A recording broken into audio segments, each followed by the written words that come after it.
put on his clothes, a pair of grey pants, a grey t-shirt, and a grey blazer. He was done by 7:50 a.m. He then arrived at work at 8 a.m. He worked in a bank where not many people would come. The people who did occasionally come always asked the same questions. One day, a person he had never seen before entered the bank. But this time, he was asked a question nobody asked him before. "Are you okay?" Jonathan sighed, then answered, "Not really. I always live a monotonous life. Nothing ever changes.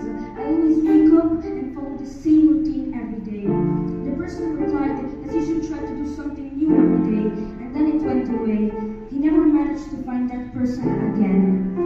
Jonathan finished his shift at exactly 6 p.m. and arrived at home at 6:10 p.m. He then ate some pasta for exactly 10 minutes and thought deeply about what that person said while he was working. He then repeated the same routine he had done in the morning and went to bed at 8 p.m.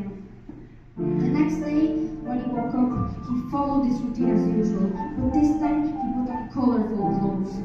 Then he decided to have a break after 20 years of hard work, so he went to a beach, looked at the sun, and kept thinking about what that person said to him.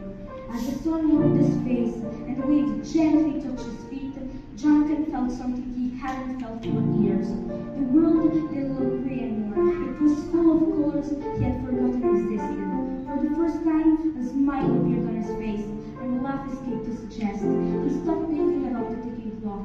He felt alive. Maybe it wasn't too late to start living differently. His story is colorblind. His eyes can see 1/10 of what normal people can see. But the only form of color blindness that can make everything dark is the one of the heart and the soul.